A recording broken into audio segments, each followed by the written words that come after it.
দারুণ সুস্বাদু ও কম সময়ে হয়ে যায় এই রেসিপিটি। নমস্কার বন্ধুরা, সুদীপা রকমারি চ্যানেলে আপনাদের সবাইকে স্বাগত। আজ আমি আপনাদের করে দেখাবো শিম, বেগুন, আলু আর বড়া দিয়ে ঝোল। শীতের সময় বাজারে এখন প্রচুর শিম, বেগুন সবই রয়েছে। এই সময় আপনারা এই রেসিপিটি করে খেয়ে দেখুন। একদম সিম্পল সহজ উপায়ে আপনাদের করে দেখাচ্ছি, চলুন করে দেখাই। গ্যাসে কড়াই বসিয়ে দিয়েছি সর্ষের তেল। রান্নাটা সর্ষের তেলই করব। আমার হাতের 1 মুঠ মটর ডাল রাতে ভিজিয়ে রেখেছিলাম, সেটা বেটে নিয়েছি। 1 টুকরো আদা, 3টে কাঁচা লঙ্কা দিয়ে বেটে নিয়েছি। বাটাটা আধ বাটা করতে হবে, পুরো মিহি করা যাবে না। একটু ডাল থাকবে, মুখে বাঁধবে, তবে কিন্তু এই বড়াটা তরকারিটা খেতে ভালো হবে।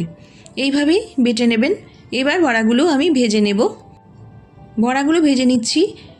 এরকম চ্যাপটা করে বড়াগুলো আমি ভেজে নেব। একদম গোল করে ভাজবো না, একটু চ্যাপটা করে ভেজে নিচ্ছি।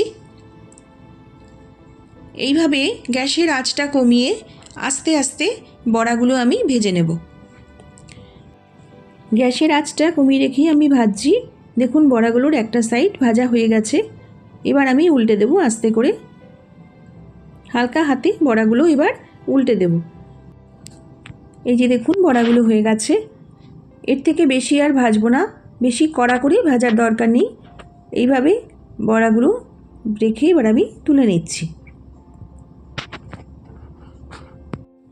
বড়াগুলো সবকটি আমি তুলে নিয়েছি। এবার বড়া ভাজার তেলের মধ্যে আমি আর একটু তেল দিয়ে দিচ্ছি। খুব অল্প তেলে আর মশলা ছাড়া এই রান্নাটা আপনারা করে খেয়ে দেখবেন বন্ধুরা, দুর্দান্ত হয়। এত সুন্দর লাগে যে মশলা দিয়ে রান্না করলেও এই ঝোলটা কিন্তু এত টেস্ট হবে না যদি এইভাবে করেন। এবার সর্ষের তেলে দিয়ে দিলাম আমি কয়েকটা কাঁচা লঙ্কা, দিয়ে দিচ্ছি অল্প একটু 5 ফোড়ন। ঝালটা আপনাদের স্বাদ মতো দেবেন। ফোড়নের ভাজা গন্ধ বেরোলে আমি সবজিগুলো এর মধ্যে দিয়ে দেব। আমি নিয়েছি শিম, বেগুন আর আলু। শিমগুলো আঁশ ছাড়িয়ে নিয়েছি দুদিকের। বেগুন একটা নিয়েছি, বড় বড় লম্বা করে কেটে নিয়েছি।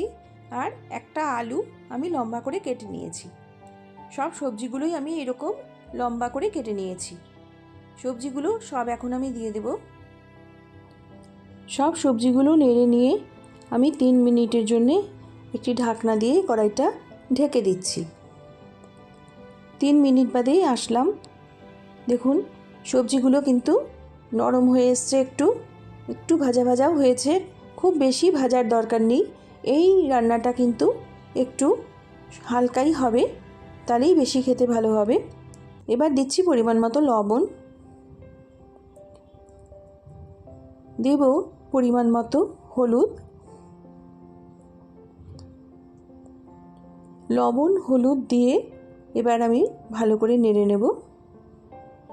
নেড়ে নিয়েছি। এবার দিচ্ছি 1 চা চামচ আদা বাটা। আদা বাটাটা দিয়ে ভালো করে এবার একটু নেড়ে নিচ্ছি। কষানো হয়ে গেছে। খুব বেশি কিন্তু রান্নাটা আমি কষাবো না, অল্প কষাবো। এবারে দিয়ে দিলাম জল। পরিমাণ মতো জলটা দিয়ে দিলাম। জলটা দিয়ে আমি একটু সময়ের জন্য সেদ্ধ হতে দেব। 4 মিনিট ফোটালাম, ঝোলটা ফুটে গেছে। এবার আমি দিয়ে দিচ্ছি বড়াগুলো। এই পর্যায়ে বড়াগুলো দিয়ে আমি ঝোলটার সাথে ভালো করে মিশিয়ে নিচ্ছি।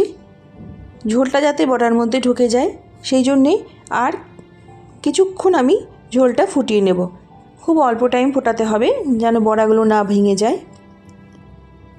দেখুন 2 মিনিট ফোটালাম, বড়াগুলো ভাঙেনি, ঝোলও বড়ার মধ্যে ঢুকে গেছে। ঠিক এই পর্যায়ে আমি এখন গ্যাসটা অফ করে দেব। তার আগে আমি এখানে দিয়ে দিচ্ছি কেটে রাখা ধনেপাতা। ধনেপাতা কুচিটা এই ঝোলটাতে দিলে গন্ধটা ভীষণ সুন্দর আসে, খেতেও দুর্দান্ত হয়। একদম হালকা পাতলা শীতের সবজি দিয়ে এই ঝোল অসাধারণ লাগে খেতে। বাজারে এখন প্রচুর টাটকা সবজি। এই সময় বিনা মশলায় অল্প কষে নিয়ে এই রান্নাটি করে খেয়ে দেখুন বন্ধুরা, দুর্দান্ত লাগবে। রান্নাটা হয়ে গেছে, আমি বাটিতে ঢেলে নিচ্ছি। ভীষণ স্বাদ হয় এই রান্নাটা। বাড়িতেই সবাই খাবে এরমভাবে করলে। অবশ্যই আপনারা এইভাবে একবার এই রেসিপিটা ট্রাই করে দেখবেন, খুব ভালো লাগে খেতে।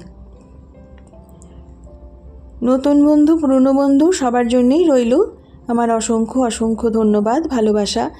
দেখুন বড়াগুলো কি সুন্দর সেদ্ধ হয়েছে, গলে যায়নি, কোনো সবজিই গলে যায়নি, সবই আস্ত আছে। এরকমই পাতলা হবে ঝোলটা, কিন্তু দুর্দান্ত স্বাদ। সাধারণভাবে করলেও অসাধারণ খেতে লাগে এই রেসিপিটি।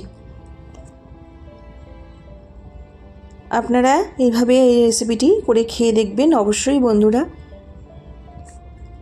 সবাইকে জানাই অনেক অনেক ধন্যবাদ, ভালোবাসা, শুভেচ্ছা।